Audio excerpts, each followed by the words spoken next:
Welcome friends, आज के class में आप सभी का स्वागत है।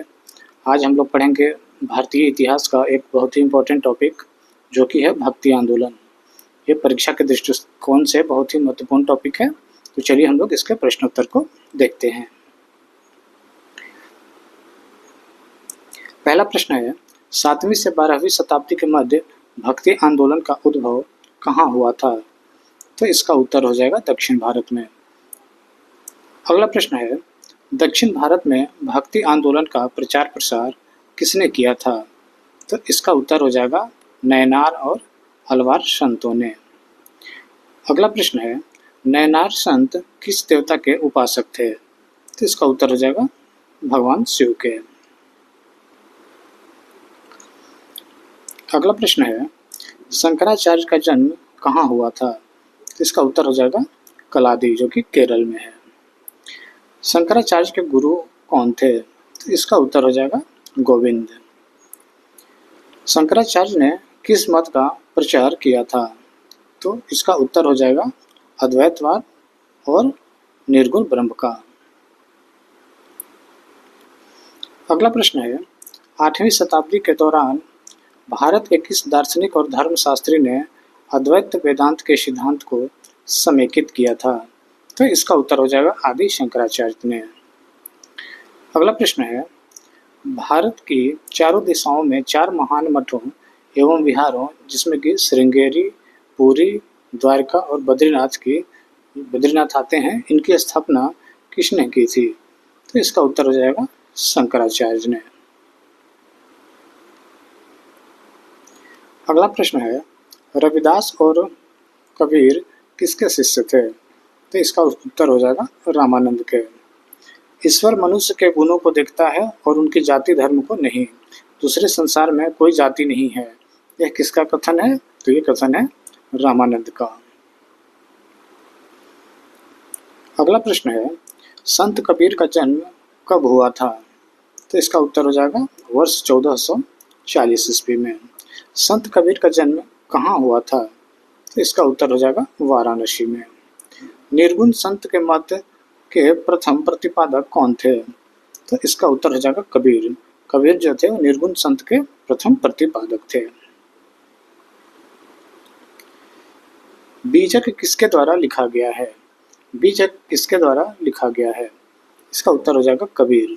बीजक कबीर के द्वारा लिखा गया है। श्री संप्रदाय किस धर्म से संबंधित है? तो इसका उत्तर हो जाएगा वैष्णव धर्म से। रैदास पेशे से क्या थे? तो रैदास जो थे वो मोची थे। अगला प्रश्न है, रामानुज ने किस पक्ष पर सबसे ज्यादा बल दिया था? इसका उत्तर हो जाएगा भक्ति पक्ष पर। भक्ति आंदोलन के प्रथम प्रतिपादक कौन थे? तो इसका उत्तर हो जाएगा रामानुज। 12वीं शताब्दी में भक्ति आंदोलन के संस्थापक कौन थे? तो इसका उत्तर हो जाएगा रामानुजाचार्य। कौन थे? रामानुजाचार्य। अगला प्रश्न है, रामानुज का जन्म कहाँ हुआ था? ये हुआ था पेरम्बदूर में, जो कि है तमिलनाडु में। वह कौन सा स्थान था जहाँ रामानुजन शिक्षण कार्य करते थे? तो रामानुज जो थे शिक्षण कार्य कहाँ करते थे? श्रीरंगम में। रामानुज ने किस पक्ष पर सबसे ज्यादा बल दिया था?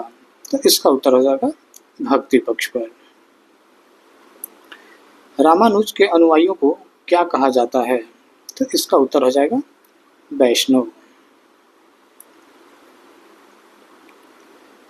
कौन संत द्वैतवाद मत के समर्थक थे? कौन संत द्वैतवाद मत के समर्थक थे? तो इसका उत्तर हो जाएगा माधवाचार्य।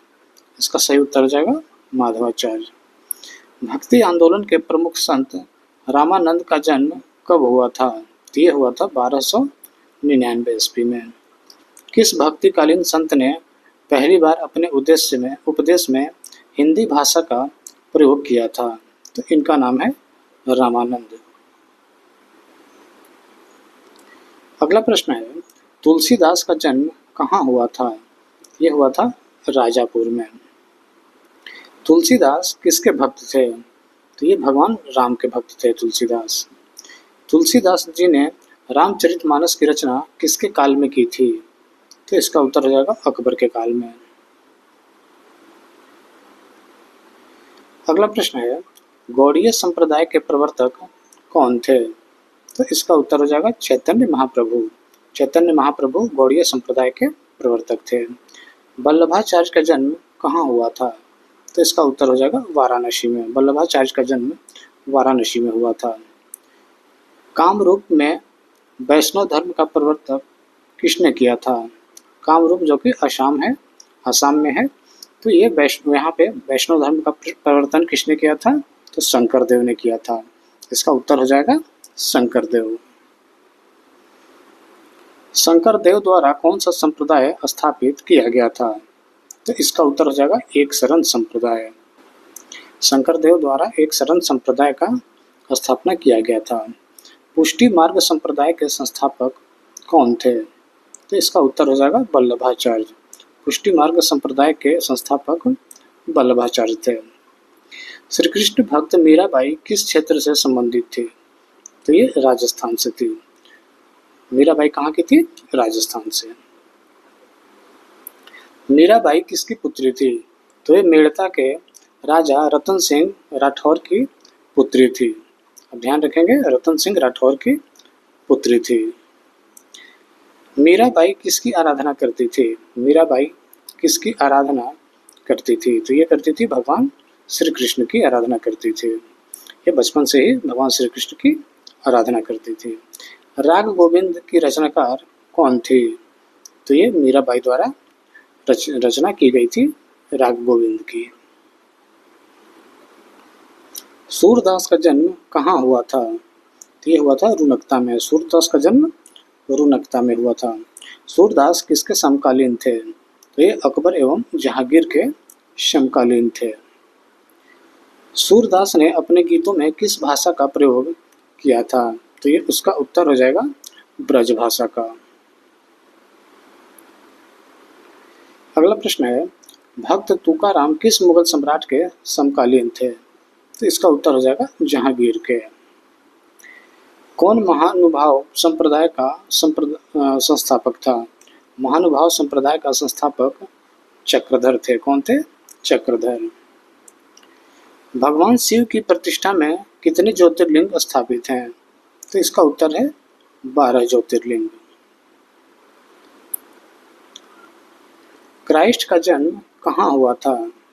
तो इसका उत्तर हो जाएगा बेथलहेम में। कहाँ हुआ था? बेथलहेम में। भक्ति आंदोलन का प्रादुर्भाव कहाँ हुआ था? भक्ति आंदोलन का प्रादुर्भाव कहाँ हुआ था? तो ये हुआ था दक्षिण भारत से। कौन एक संत महाराष्ट्र के वैष्णव भक्ति से संबंधित थे? तो इसका उत्तर हो जाएगा एकनाथ। गुरु नानक का जन्म कब हुआ था? गुरु नानक का जन्म कब हुआ था? ये हुआ था 1469 ईस्वी में। कौन सा स्थान गुरु नानक का जन्म स्थल है? तो यह है तलवंडी। गुरु नानक का जन्म स्थल तलवंडी है। गुरु नानक के पिता का नाम क्या था? तो इसका उत्तर हो जाएगा मेहता कालूचंद। गुरु नानक के पिता का नाम मेहता कालूचंद था। अगला प्रश्न है, भगवत गीता की टीका भावार्थ दीपिका के लेखक कौन हैं? तो इसका उत्तर हो जाएगा ज्ञानेश्वर। कौन है लेखक? ज्ञानेश्वर। भगवत गीता की टीका भावार्थ दीपिका के लेखक ज्ञानेश्वर हैं। किस भक्ति संत ने वेदांत सूत्र की संस्कृत में टीका लिखी थी? तो इसका उत्तर हो जाएगा वल्लभाचार्य। किसने लिखा था? वल्लभाचार्य ने। राग गोविंद की रचनाकार कौन थी? राग गोविंद की रचनाकार कौन थी? तो इसका उत्तर हो जाएगा मीराबाई। सूरदास किसके समकालीन थे? सूरदास किसके समकालीन थे? तो ये थे अकबर एवं जहांगीर के समकालीन। अगला प्रश्न है, बुद्ध और मीराबाई के जीवन दर्शन के मुख्य साम क्या है? तो इसका उत्तर हो जाएगा संसार दुखपूर्ण है। बुद्ध और मीरा के जीवन दर्शन के मुख्य साम जो है वो है कि संसार दुखपूर्ण है। गजनवी काल में कौन सा स्थान सूफी केंद्र के रूप में स्थापित हो चुका था? गजनवी काल में कौन सा स्थान सूफी केंद्र के रूप में स्थापित हो चुका था? तो इसका उत्तर हो जाएगा लाहौर। अगला प्रश्न है, महाभारत व रामायण का बांग्ला भाषा में अनुवाद किसने करवाया था? तो इसका उत्तर हो जाएगा नुसरत शाह ने। नुसरत शाह ने महाभारत एवं रामायण का बांग्ला भाषा में अनुवाद करवाया था। अगला प्रश्न है, दशबोध नामक पुस्तक किसने लिखी है? तो इसका उत्तर हो जाएगा रामदास ने। रामदास ने दशबोध नामक पुस्तक लिखी थी। कौन महानुभाव संप्रदाय का संस्थापक था? तो इसका उत्तर हो जाएगा चक्रधर।